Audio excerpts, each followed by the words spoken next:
power of light to the financially underserved.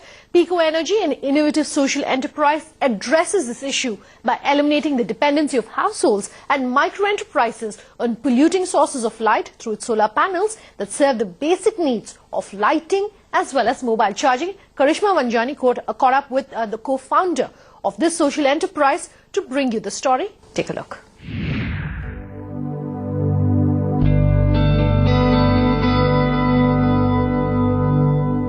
As per World Energy Outlook, an estimated 1.3 billion people don't have access to electricity.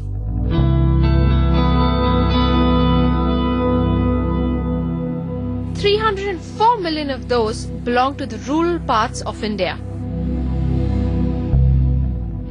As the appetite for energy soars, India will not be able to avoid the increased use of fossil fuels.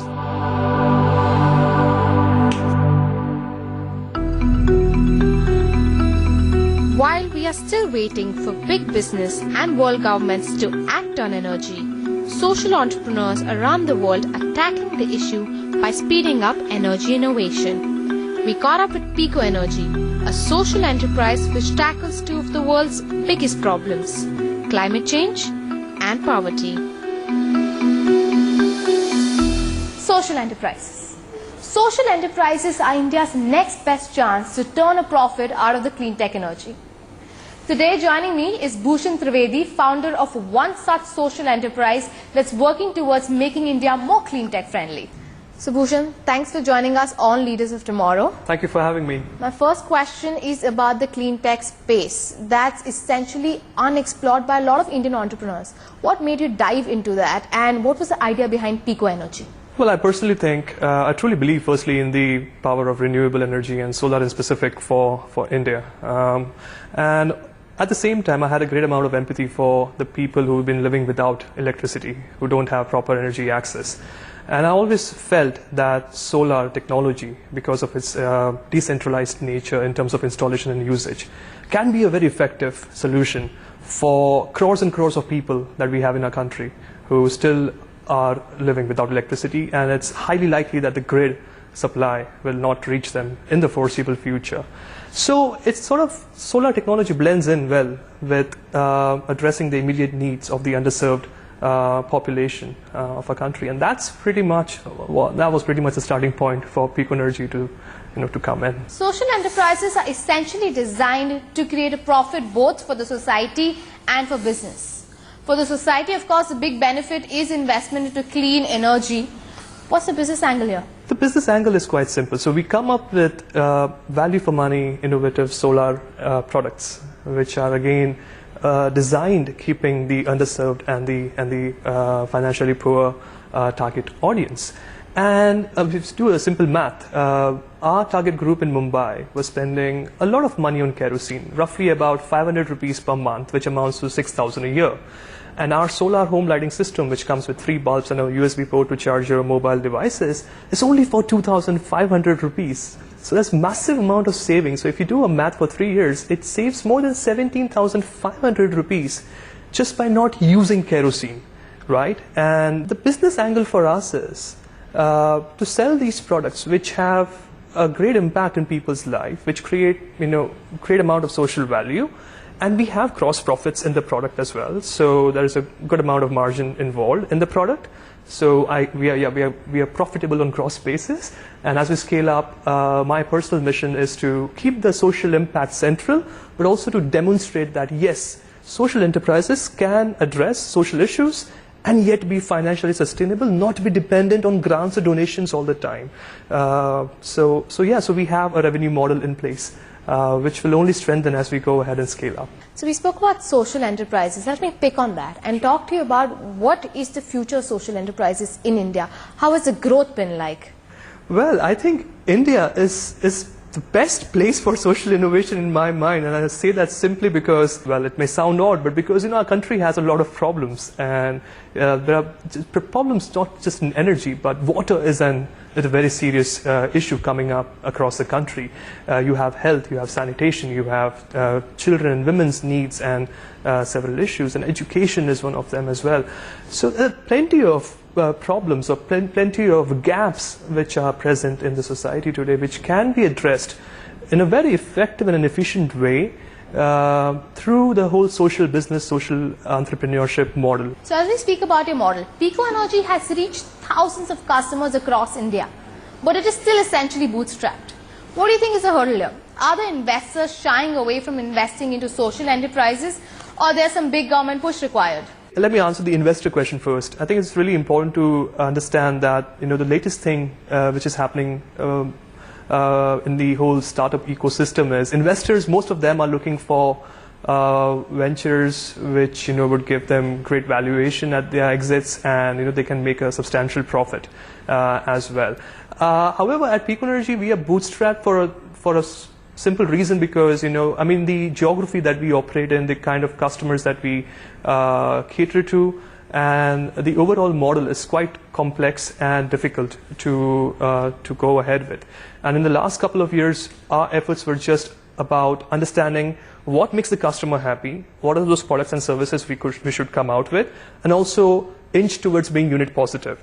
And I assure you, the day when we ask for funds, we would know exactly what to do with those funds and what social impact we would create with those funds as well. So we won't be bootstrapped for long, but we want to understand the tricks and trades of the business before we actually go for the bigger plunge. Now, just brushing up on the government policies, I think it would be great if we have more focus from the government, especially to sort of create a soft launch pad for social enterprises. I think it's very important to define social enterprises, what a social enterprise is, and also to make some policies which help them to sort of pilot and grow. What are some of the milestones set for PicoNergy? I see PicoNergy, I see myself as a problem solver. I was asked this question, what is your vision for 20 years, 15 years down the line? And I said, I want to do the job, finish the job, and close my shop. I want to see a day when PicoNergy is non-existent after maybe 5 or 10 years, and we will be in the game. We will have a skin in the game till every house in the country has electricity. And the day we know that, the way we eradicated polio, right? So that was more like a problem-solving approach. Every day that we are in existence means there's someone who's living without electricity, and we really want to eradicate this problem and finish the job and close the shop is how I see it. So that's the approach. सबसे पहले मैं इस खाड़ी के बारे में बताना चाहूँगा। खाड़ी में मोस्टली तो हर चीज़ की दिक्कत ही है, तकलीफ है। मोस्टली तो तकलीफ जो है लाइट का है, लाइट, पानी और टॉयलेट। टॉयलेट को और पानी का चल सकता है, लेकिन लाइट जो है, लाइट मोस्टली सबको चाहिए पढ़ने के लिए। बगैर लाइट का तो कोई पढ़ नहीं सकता। और यहाँ पे जो है लाइट का जो है ना कोई समाधान नहीं है समस्या का।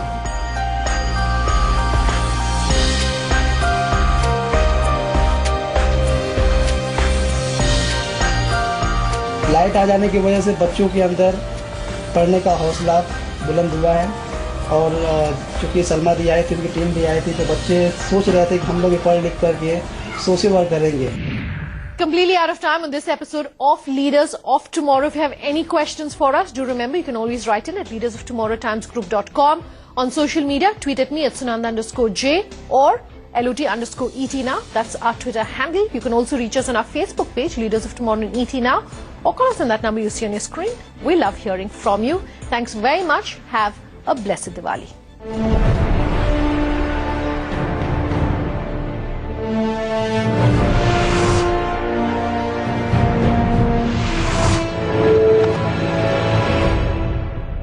This Diwali is all about you. ET Now brings you a special lineup of shows to cater to all your financial planning needs. Learn from top market experts in masterclasses and devise your portfolio with top-notch inputs. Let's do some Diwali cleaning by getting rid of the junk in your portfolio. Get all your queries answered with the best in the business. ET Now Somewhat 2074 is all about getting you rich. Rise with profits. ET Now, Rise with India. Presented by Union Bank of India. Good people to bank with. Wish you and all those who mean to you a very happy, safe and prosperous Deepavali from all of us here at ET Now.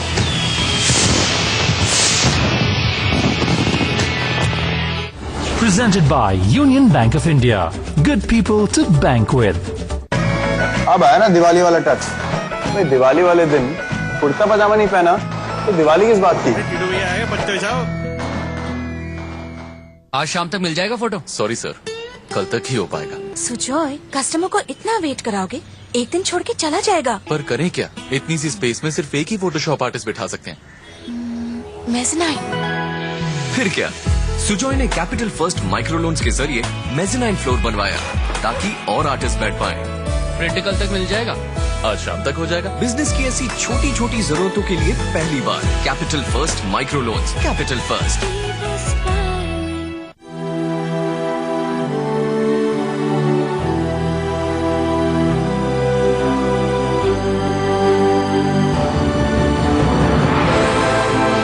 Zodiac, finest quality clothing. Wishing you progress and prosperity from the Murugappa Group. Happy Diwali. Murugappa, enablers of progress. India and the United Arab Emirates have engaged in trading relations with each other for centuries. Now a new era has dawned with Abu Dhabi's Crown Prince Sheikh Mohammed bin Zayed Al Nahyan visiting India. The Economic Times presents India-UAE Strategic Conclave 2017, co-powered by Standard Chartered and Monster. The UAE-India Strategic Conclave is really about the future of our two countries. What we want to see is much more business and investor interest from UAE into India, and I hope that events like these would certainly take that forward. A conclave with eminent personalities that threw up thought-provoking insights around a number of sectors pivotal in strengthening India-UAE strategic ties across multiple trade sectors. Held under the patronage and in the presence of His Excellency Sheikh Nahyan bin Mubarak Al Nahyan, Cabinet Member and Minister of Culture and Knowledge Development, UAE. Only on ET Now. Co-powered by partners, Standard Chartered, Monster.com. Official state partners, Government of Kerala, KSIDC. Platinum partners, Emirates NBD Bank. Brought to you by ET Edge. Revati Shah ने मुंबई के घाटकोपर इलाके में 3 साल पहले ये dental clinic start किया था। जैसे जैसे रेवती का रेपुटेशन बढ़ने लगा, पेशेंट्स की कतार लंबी होने लगी। डॉक्टर, थोड़ा सोफा लगाइए, सहूलियत हो जाएगी। फिर क्या, रेवती जी ने कैपिटल फर्स्ट माइक्रो लोन्स के जरिए क्लिनिक में नया फर्नीचर लगवाया। मिस्टर वर्मा, अब ठीक है? बिजनेस की ऐसी छोटी छोटी जरूरतों के लिए पहली बार Capital First micro loans. Capital first.